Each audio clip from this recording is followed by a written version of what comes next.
Gra- Gracias a los avances científicos, dos son los métodos naturales de reconocimiento de la fertilidad, que hoy gozan de mayor popularidad.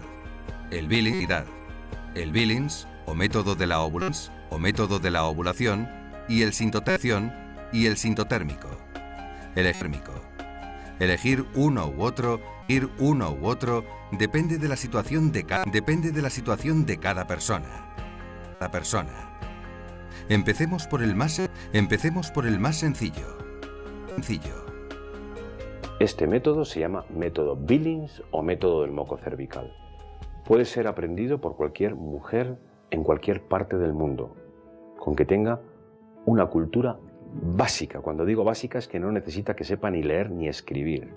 Los análisis de la Organización Mundial de la Salud demuestran que un 93% de las mujeres, al cabo de los 3 meses, no tienen ningún problema con la observación del ciclo. Y eso sea cual fuere el lugar de residencia, Dublín o África. Soy una forofa del método Billings. Una vez lo has aprendido, que no cuesta absolutamente nada, te sirve a lo largo de toda tu vida. Porque el método Billings lo que hace es avisar cuando la mujer va a ovular. ¿Esto qué supone? Que cuando hay un cambio de clima, cuando tienes un viaje, cuando estás enferma, cuando tienes una situación de estrés, como el ciclo femenino, el ciclo hormonal femenino varía, tú te lo conoces. La eficacia del método Billings para aplazar embarazos está 98%. 98%, eso es lo que se está barajando. ¿Dónde está la falta de eficacia? Siempre en la fase preovulatoria, antes de la aparición del moco cervical. ¿Dónde aumenta la eficacia? En la fase posovulatoria, una vez que la mujer ovula. Y en la práctica, ¿cómo funciona este método? Es muy fácil de utilizar porque la mujer observa su patrón mucoso, ese flujo, esa secreción cervical. La mujer, como la tierra, cuando está mojada es fértil. Es como en el campo. Ante un campo seco, tú puedes sembrar, pero si no llueve, aquella semilla no crece. En un campo húmedo, tú puedes sembrar y si llueve, esa semilla crece. El cuerpo femenino tiene esos periodos de sequedad y de humedad que permiten la fecundación. ¿En qué puede consistir el método sin más? La mujer conocerse cuáles son sus periodos fértiles y sus periodos de sequedad y, por tanto, si no puedes tener un hijo o no quieres en un momento dado tener un hijo, pues no tener relaciones en esos días. Además, en el momento actual, la ciencia nos permite detectar otros signos de fertilidad mediante monitores químicos y electrónicos con variadas aplicaciones. Pero no sustituyen al método. Los monitores personales cada vez se fabrican con más capacidad de diagnóstico, más fina. Pienso que el conocer método Billings, o sea, el no depender de una máquina, es mucho más útil que el estar sujeto nada más al monitor personal. Para mí el método Billings es, de momento yo creo que es el rey de los métodos, precisamente porque sirve tanto en el periodo preovulatorio como en el periodo posovulatorio, como en cualquier circunstancia que se salga de la normalidad de la vida de una mujer. Lo que sí es recomendable es aprenderlo en pareja, o sea, en marido-mujer, ¿no? Que el marido también se integre al aprendizaje. Probablemente no tendrá que hacer el curso completo ni estar en cada momento, pero sí de manera relevante, de manera que él también logre entender el proceso mensual femenino. Entonces, y eso es la riqueza, justamente. O sea, ahí está la riqueza de asumir entre ambos. El otro método, el sintotérmico, es el preferido por muchas mujeres en Europa y América. ¿Por qué? ¿Y en qué consiste?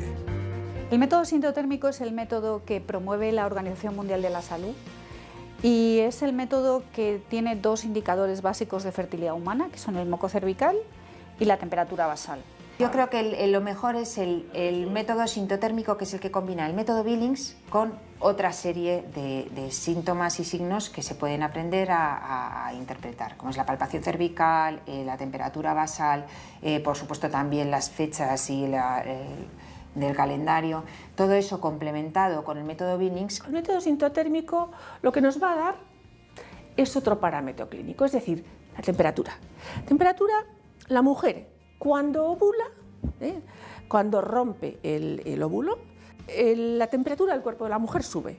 Sube por efecto de la progesterona, de tal manera que si la mujer registra su temperatura todos los días a la misma hora, con el mismo termómetro, nota que a ovulación sucedida la temperatura sube y se mantiene. ¿Cuánto tiempo se mantiene? El tiempo de vida de esa envoltura del huevo que se llama cuerpo lúteo. Pero si no hay embarazo, ese cuerpo lúteo se destruye a los 10-16 días. Con el método Billings, la mujer contaría y daría infértil, pero la ovulación no ha terminado, por lo que todavía estamos en la fase en que la seguridad no es del 100%. Así que tiene que esperar, y sin la temperatura ella no sabe si la ovulación terminó o no. Eso el moco no te lo dice, solo te indica que no hay hormonas, que son los estrógenos. No hay estrógenos estimulando el cérvix, por eso no se está preparando nada para la ovulación. En cambio, con la temperatura puedo saber si se ha terminado o no. Y si la temperatura no sube, la ovulación aún está por venir. Y lo que realmente sucede es que la producción de moco cesa. Estás entonces en una fase donde no ves ni sientes nada. Y empieza una nueva fase de moco, mientras se desarrolla un nuevo folículo al acercarse la ovulación. Y entonces, quizás funciona y se produce la ovulación. Muy bien. Puedes verlo en la subida de la temperatura. Porque las fases totalmente infértiles son las de después de ovular, y la única forma de saberlo es con el termómetro. También es conveniente, para mayor seguridad, observar las variaciones del cérvix uterino. Con la temperatura y el moco ya tienes el 100% de seguridad después de la ovulación. Pero los días inciertos son los del principio del ciclo, en los que no tienes una certeza del 100%. Puedes conseguir que sean más fiables si también observas el cérvix, porque el cérvix está cerrado cuando la mujer es infértil y cambia su textura. El cuello de la matriz cambia de consistencia, de dirección y de apertura en determinados momentos. Por ejemplo, en el parto hay una apertura hasta los 10 centímetros, bien. Pero en la ovulación el orificio cervical se entreabre y lejos de la ovulación se cierra. De tal manera que no solamente hay apertura y cierre, sino cambio de consistencia, es decir, durante la ovulación está más blando y lejano a la ovulación está duro. Se suele enseñar de esta manera: blando como la boca, o duro como la nariz y la oreja. Mientras la mujer entra en estado de fertilidad y empiezan a madurar sus futuros óvulos, el cuello se va modificando, se eleva y se reblandece, con lo cual la mujer le cuesta mucho más llegar a tocarlo, y si lo llega a tocar verá que está blandito y abierto, como para facilitar la entrada de los espermatozoides. Aparte se pone también más en ángulo recto con respecto a la vagina, como para indicar el camino a seguir, ¿no? La naturaleza en ese sentido pues es como muy sabia. Todas tienen cierta dificultad en captar los cambios del cuello, pero a la larga con la práctica se acaba percibiendo bien. Los más fáciles son la altura y la dureza del cuello, la dureza o que esté blandito. Se les enseña a hacer la autoexploración. Es un hábito higiénico en el que la mujer introduce dedos en la vagina y llega al acceso del cérvix y lo toca y nota que está duro como su nariz o como su oreja, o blando como la boca. Y luego está abierto y tiene su secreción, está húmedo o seco. Cada parámetro se mide en un momento determinado del día, ¿no? La temperatura es por la mañana, el moco se observa durante todo el día, el cuello se palpa por la noche. Y la combinación de estos tres parámetros es la que nos va a dar seguridad de cómo estamos en ese día concreto. El método sintotérmico roza el 100%, es decir, ¿por qué? Porque hay una doble comprobación, hay dos métodos, el patrón mucoso cervical, el método Billings y el método de la temperatura. Es el único método del mundo que cuando lo usas da una fiabilidad del 100% después de la ovulación. No al principio del ciclo, pero cuando la ovulación ha pasado es del 100%. Es seguro que no hay concepción. ¿Qué otro método en el mundo puede conseguir eso aparte de la abstinencia? Ni siquiera la contracepción hormonal alcanza ese nivel. Pero vemos a veces familias que lo usan y tienen muchos hijos. ¿No indica eso un fallo del método? Especialmente entre la gente que tiene esa visión trascendente, está abierta a la vida. Y en muchas ocasiones se plantea cada mes, cada ciclo, si cabe otro hijo.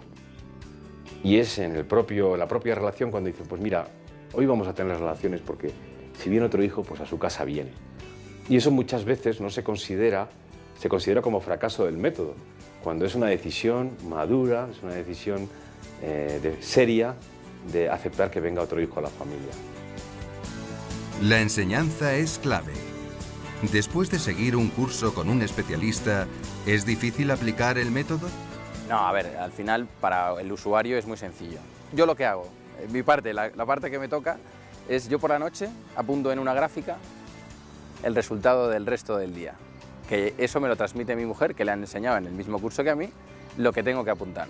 Yo lo apunto y según la gráfica te va diciendo cuándo se puede o cuándo no se puede. O sea, el método de uso es muy sencillo.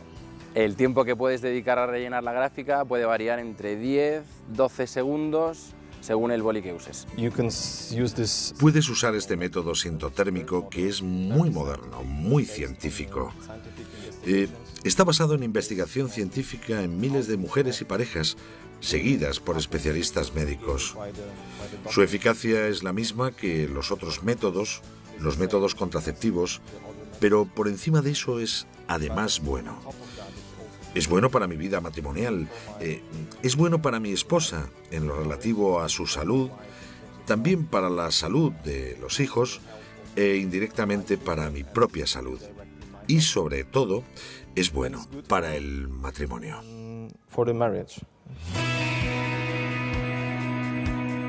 Son naturales, sanos, eficaces, baratos, éticos, todo a favor, salvo un detalle. No tienen una poderosa industria detrás que los promueva. Hay una cosa que falta todavía. Es una información justa y clara sobre el hecho de que los métodos sintotérmicos son fiables. Eso falta, pero claro, el dinero no está de nuestra parte, está del lado de la industria farmacéutica. Pero David venció a Goliat, no lo olvidemos.